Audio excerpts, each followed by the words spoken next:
வணக்கம் தமிழர்களே. மதம் மாற்றம் என்ற ஒரு தீயை தமிழகம் எங்கும் சிலர் கொளுத்தி கொளுத்தி போடுகிறார்கள். தமிழர்கள் மத நல்லிணக்கம், பகுத்தறிவு என்ற காற்றை கொண்டு அணைத்து போடுகிறார்கள்.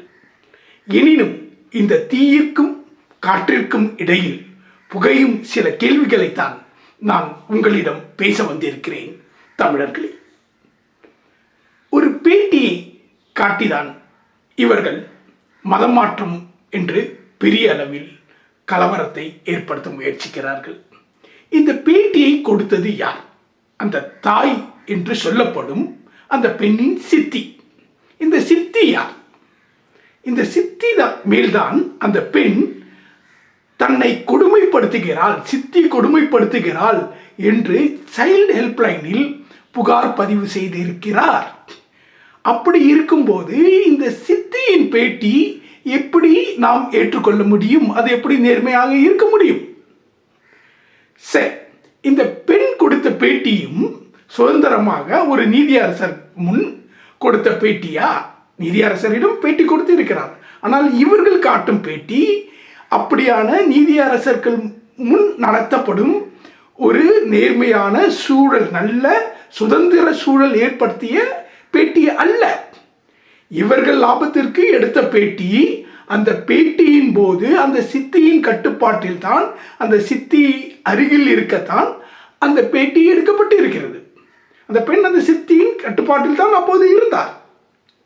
அப்படி இருக்கும்போது அந்த பெண் மட்டும் எப்படி சுதந்திரமாக பேசி இருக்க முடியும்? நண்பர்களே, இரண்டாவது கேள்வி. சரி, இந்த சித்தி மேல் புகார் இருக்கிறதே, இந்த புகாருக்கு இந்த மைய அரசு என்ன நடவடிக்கை எடுத்தது கேட்க வேண்டும் அல்லவா? ஏனென்றால் அந்த ஹெல்ப்லைன் என்பது என்ஜிஓவால் நடத்தப்படுவதாக இருந்தாலும் அது மைய அரசின் கட்டுப்பாட்டில் தான் வருகிறது. மைய அரசு அதை மேற்பார்வையிட கடமை கொண்டதாக இருக்கிறது. அப்போது இந்த சித்தி மேல் என்ன நடவடிக்கை எடுக்கப்பட்டது என்ற ஒரு கேள்வி வரதான் செய்கிறது. ஆனால் இந்த பெண்ணின் சார்பாக மரணத்திற்காக இழப்பீடாக என்று சொல்லி 1 கோடி ரூபாய் கொடுப்பதாக சொல்லப்படுகிறது. இந்த 1 கோடி ரூபாய் யாரிடம் கொடுக்க போகிறீர்கள்? இந்த சித்தியிடம் தான். இந்த 1 கோடி ரூபாய் புகாருக்கு நடவடிக்கை எடுத்ததாக தெரியவில்லை. ஆனால் இந்த 1 கோடி ரூபாய் யார் மேல் புகார் இருக்கிறதோ, இந்த பெண் யார் மேல் புகார் சொல்லி இருக்கிறாரோ அவருக்கே கொடுப்பது என்றால் என்ன நோக்கு? எதற்காக கொடுக்கிறீர்கள்? சரி, இப்போது இருவரின் பேட்டிக்கும் வருவோம். இந்த இருவரின் பேட்டியும் நேர்மையாக இருக்கிறதா என்று பார்த்தாலே நமக்கு தெரிகிறது. தடுமாற்றங்கள் தெரிகிறது, பதிலில் தயக்கங்கள் தெரிகிறது, பதட்டங்கள் தெரிகிறது, மாற்றி வார்த்தைகளை பயன்படுத்துவது, ஒரு கேள்விக்கு இன்னொரு பதில் வருவது தெரிகிறது, முக்கியமாக அந்த தாயின் பேட்டி. எனவே நண்பர்களே, இந்த பேட்டியின் அடிப்படையில் இவர்கள் இப்படி ஒரு மதமாற்றம் என்று ஒரு தீயை கொளுத்தி தினமும் போட்டுக்கொண்டே இருக்கிறார்கள். சரி, அடுத்த கேள்விக்கு வருவோம். ஊரே கூடி, அந்த ஊரே ஒற்றுமையாய், மத ஒற்றுமையாய், எல்லா மதத்தினரும் கூடி என்ன சொல்கிறார்கள்? நாங்கள் ஒற்றுமையாய் மத வேற்றுமையின்றி வாழ்ந்து கொண்டிருக்கிறோம். எங்கள் ஊரில் இவர்கள் கலவரம் செய்ய முயற்சிக்கிறார்கள், மத கலவரத்தை ஏற்படுத்த முயற்சிக்கிறார்கள், வேற்றுமையை உருவாக்க முயற்சிக்கிறார்கள். இவர்களை உள்ளாரே விடாதீர்கள். விசாரணை என்ற பெயரில் இவர்கள் யாரும் எங்கள் ஊருக்கு வராமல் பார்த்து கொள்ளுங்கள் என்று கலெக்டரிடம் போய் மனு கொடுக்கிறார்கள். இன்னும் சொல்கிறார்கள், ஊர் கூடி மைப்பிடித்து பேசுகிறார்கள். 20-30 வருடமாக எங்கள் பிள்ளைகள், எங்கள் குடும்பத்தினர் அந்த பள்ளியில் படிக்கிறார்கள். யாரும் மதம் மாற்ற முயற்சிக்கவில்லை, மதம் மாற்றம் என்பது நடக்கவில்லை. நாங்கள் எங்கள் மதத்தில் தான் இருக்கிறோம்.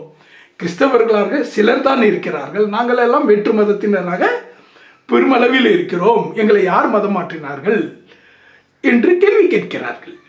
மதமாற்றம் என்பது இவர்கள் சொல்லும் ஒரு போலியான பொய் என்பதனை அவர்கள் உறக்க ஆணிதரமாக ஊர்கூடி ஊர் மக்கள் பேசுகிறார்கள், நமக்கு பேட்டியளிக்கிறார்கள்.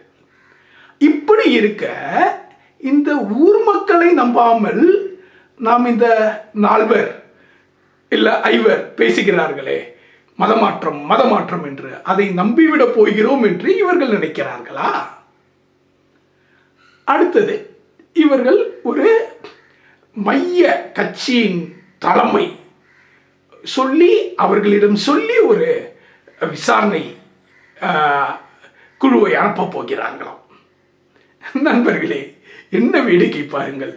புகார் எழுப்பியிருப்பதே இவர்களே விசாரணை நடத்துவார்களாம். அதாவது ஒரு நீதிபதியே தனக்கான வழக்கை, தன்மேல் உள்ள வழக்கை அவரே நடத்தி கொள்வார், அவரே தீர்ப்பு சொல்லிக் கொள்வார் என்று இவர்கள் சொல்கிறார்கள். இது மரபா? ஒரு நீதிபதியே தனக்கு இது தீர்ப்பு சொல்லிக் கொள்ள முடியுமா? இது உளவியலா? இல்ல நீதியின் அடியில் வருகிறதா? இது நீதிப்படி வருகிறதா? இது யாரை என்னவென்று நினைத்து கொண்டு இவர்கள் இப்படியெல்லாம் ஒரு விதமான ஒரு மாயை உருவாக்கி ஒரு பெரிய குழு வருகிறது, நீதியை விசாரிக்க போகிறது. உங்கள் கட்சி நீங்கள் சொல்லும் புகாரை இல்லை என்றா சொல்லும்? ஆமா என்றுதான் சொல்லும். இதை நம்புவதற்கு நாங்கள் யார்? நாங்கள் என்ன தனையளவுக்கு எதையும் அறியாதவர்களா? நண்பர்களே, சிந்தியுங்கள். இதில் வேற இவர்கள் இந்திய அளவில் ட்விட்டரில் ஒரு ஹேஷ்டாகை ட்வீட் பண்ணார்கள். அதாவது justice for Lavanya, Tamil Nadu against Hindu, இப்படியெல்லாம் பண்ணார்கள். இந்த பொய் பிரச்சாரங்களை அடிப்படையாக வைத்துக்கொண்டு செய்தார்கள். நாம் கேட்பது ஒன்றுதான், இந்திய அரசுக்கு எதிராக, இந்தியாவுக்கு எதிராக அல்ல, இந்திய அரசுக்கு எதிராக அல்லது இந்திய அரசியல் கட்சி எடுக்கும் நிலைப்பாடுக்கு எதிராக நாம் கருத்து சொன்னாலே அல்லது மறுப்பு சொன்னாலே நம்மை தேச துரோகிகள், நாம் தேச துரோகம் செய்கிறோம் என்று சொல்லும் இந்த கூட்டங்கள் தமிழ்நாட்டை இழிவு செய்ய யார் இவர்களுக்கு அதிகாரம் கொடுத்தது? என்ன தைரியம்? இந்திய அளவில் தமிழ்நாட்டை இழிவு செய்தது அல்லாமல் உலக அளவிலும் இந்த ட்ரெண்டிங் பார்க்கப்பட்டு இருக்கும், பேசப்பட்டு இருக்கும். அப்படி இருக்க இவர்கள் தமிழ்நாட்டுக்கு எதிரான எதிரிகள், துரோகிகள், தமிழ் இறையாண்மைக்கு எதிரான துரோகிகள் இல்லையா? சிந்தியுங்கள் தமிழர்களே. மதம் என்பது நமக்கு மாற்று சட்டை போல. ஒரு மதத்திலிருந்து இன்னொரு மதம் கூட மாறலாம், மாற வேண்டும் என்ற அவசியம் இல்லை. அவர்கள் சொல்வது போல் அது மனிதனுடைய உரிமை, நம்பிக்கை அடிப்படையில் உள்ளது. ஆனால் அந்த சட்டையையே நான் அடையாளமாக என்றும் சுமந்ததில்லை, தமிழன் சுமந்ததில்லை. வட இந்தியர்களுக்கு வேண்டுமென்றால் மாட்டுக்காக மனிதர்களை கொள்வார்கள்.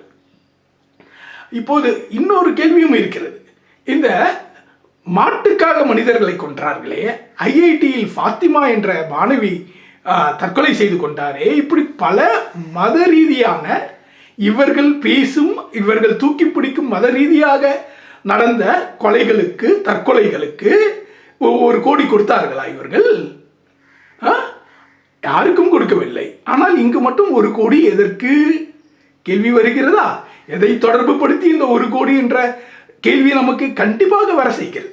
எனவே தமிழர்களே, மீண்டும் சொல்கிறேன், இந்த மத பிளவுகளுக்கு இடம் கொடுக்காமல் ஒரு சட்டை போல்தான் நாம் மதம் அது நமது அடையாளம் அல்ல, தமிழன் என்ற ஒரு அடையாளம் தான் நமக்கு. எனவே தமிழன் என்ற ஒற்றுமையோடு இந்த தமிழ்நாட்டை பிளவுபடுத்த நினைக்கும் சக்திகளிலிருந்து காத்து ஒற்றுமையாய் நீண்டு நிற்போம். தமிழ்நாட்டை, தமிழை நீண்டு வாழ வைப்போம். நன்றி, வணக்கம் தமிழர்களே.